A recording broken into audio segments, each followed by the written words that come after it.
Hi, in this module, we're going to unpack what online ads are. Specifically, what can a publisher sell and what can an advertiser request? I'm going to focus on display and video ads and set aside search ads for the time being. To define what an ad product is, I'm going to talk through each of the various attributes and get into what is being sold, where are the ads being run, and who are they being targeted to. Let's start with the first online ad. It was purchased by AT&T on hotwire.com in 1994, and reportedly about 44% of the people who saw it actually clicked on it. It's a great example for how attributes have evolved over time. So let's unpack what's actually going on here. We can break this down into what, who, what device, what engagement, and other attributes. The first thing is, what type of asset is it? It's a static banner ad. Who is the audience that it was targeted to? It was targeted to everybody who was on the site at the time. You didn't see a different ad experience based on who you were. What was the device? The only device that existed at the time really was the PC. There was no thought that this would be on a smart TV or a smartphone. It was PC through and through.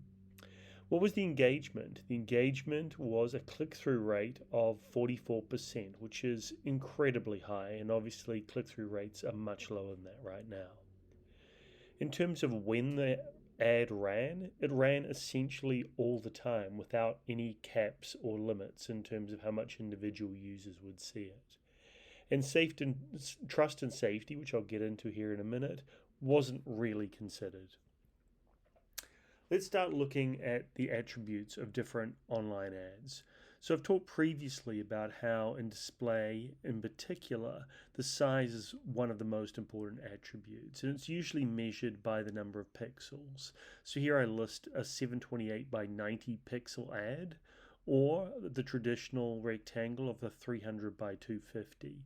And so that's the way in which a display ad would normally be measured in terms of its size, the pixel count.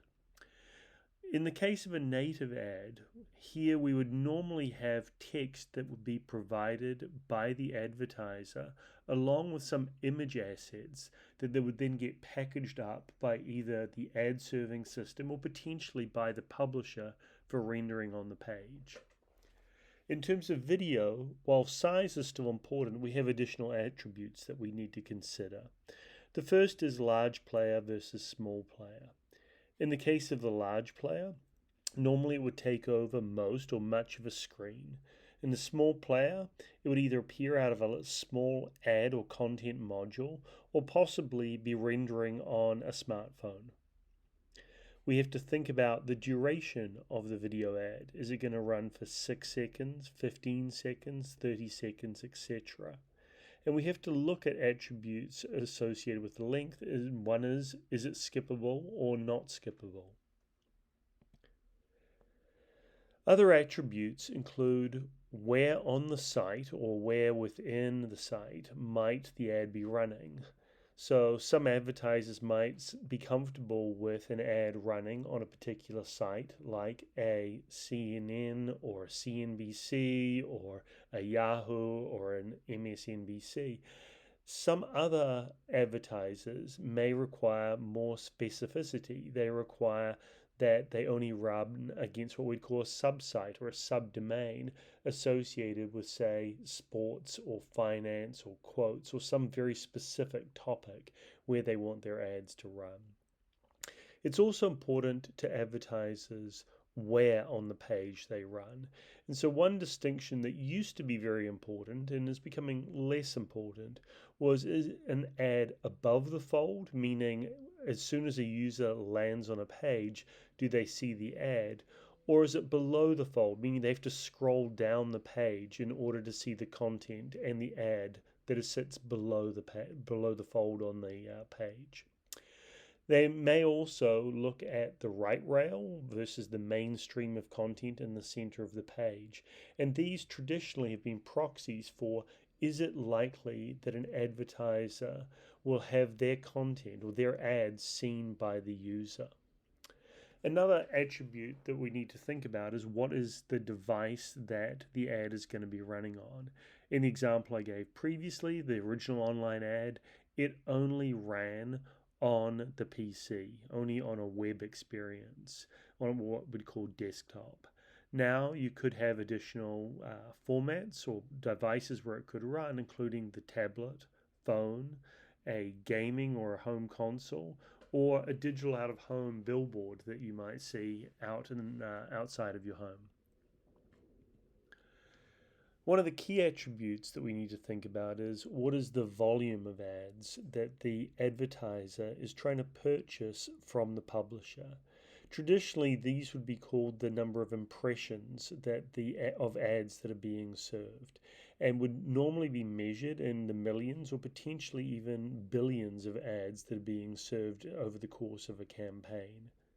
An alternative mode of transaction is for the publisher to guarantee the advertiser a certain number of clicks that will be generated. And this is a very performance oriented mode of transaction, and so appeals to obviously performance advertisers. But I think traditionally we would see that the number of ad impressions is the main way in which a publisher and advertiser would transact. Another attribute that needs to be considered is the audience composition. One attribute might be simply who is the demographic that is likely to see that ad, meaning what is the gender or what is the age profile of the primary audience that's on that site or likely to see it. And that would usually be validated by a third party like a Nielsen or a ComScore or some other verification service. The advertiser may instead ask that their ad get targeted only to a certain geography. So, for example, if they are a store that is only located in a certain state, for example, California, they may want their ad only to run in that state. A related concept is interest-based targeting. This is when the publisher or an ad network or a marketplace has knowledge that a certain user is in the market for a certain product, in this case for a car or an automobile. And the way in which that gets inferred is that that user has been heavily on autos type sites. Now, of course, this doesn't mean that the user is actually going to go and buy a car, but it's a strong proxy for someone who may be in market. And advertisers may try to get their ads served only to that type of user. And finally, on this slide, we touch on the concept of retargeting, where an advertiser may have identified a certain group of users who have come to their site, looked at their products, potentially even started the process for buying an individual product, and then stopped for whatever reason. They may have even loaded that product into their shopping cart and then stopped the process. Many advertisers will try to find those users again somewhere on the internet, and they would look through and try to retarget them by serving them ads on other sites to get them to come back to their site. When we think about an ad campaign, it's important also to think about the time of the campaign. There are different dimensions associated with that. The first is the duration. Is the campaign going to run for a day, a week, or a month? What is the time of day that the campaign may run? Most campaigns may run all day, but some, particularly if it's a fast food retailer, may want to serve up ads only at certain types of day when they know that the audience is going to be more interested in their services. Related to time is frequency. And so one of the notions is that a publisher could serve for an advertiser on all impressions that are on their page. Another mode is they may serve when there is availability, meaning when another advertiser isn't running or when another certain conditions are fulfilled. We also have this idea of a frequency cap.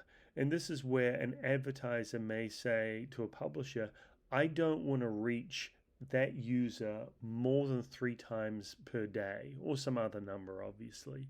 And the reason they may do this is they may not want to have 100 ads served up to that user on one site, because by the time that it reaches it, 5, 10, 20 ads, it's become very clear that that user is not going to transact. They're not going to click through to the advertiser's site. One of the things that we need to think about is, what is the user engagement and how do they interact with the ad creative? And this is obviously of utmost importance to the advertiser. And they look at things like, did the user interact with the ad? Did they click through? Did they like or follow or subscribe to the experience if it was a more social type of environment? And most importantly to the advertiser, did they go all the way through the purchase funnel and end up purchasing a product? One of the things that was not really an issue back in the days of that first ad that I showed was this idea of trust and safety. But now in the industry, it's of utmost importance. And if I was to boil it down to a very simple concept, it's this first bullet: only serve ads to people. The negative of that is, don't serve malware or don't serve scams in the ads. Don't serve objectionable content beside the ad. And ensure that privacy obligations are being honored. In other words, if a user says, don't track my cookies, or I'm opting out, then ensuring that the publisher and the advertiser are honoring all of those expectations from the user.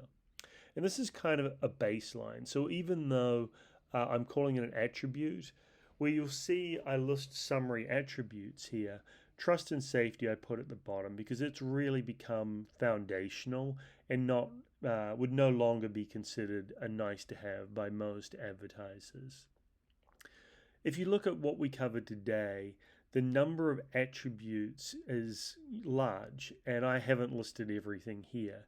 But we talked about the ad size, the ad format, ad location, the device that the ad is running on. What is the composition of the audience who is going to see that ad? How engaged are they? What is the time when it's displayed, and how often is that ad going to be presented to a given user? The reason that I've started with these attributes is we start to look at the relationship between the publisher and the advertiser. These are the kinds of things that are going to come up in the conversation, whether it's a conversation or whether it's a way where there's a digital transaction that's occurring. These are the types of attributes that would be flagged for comparison within a marketplace.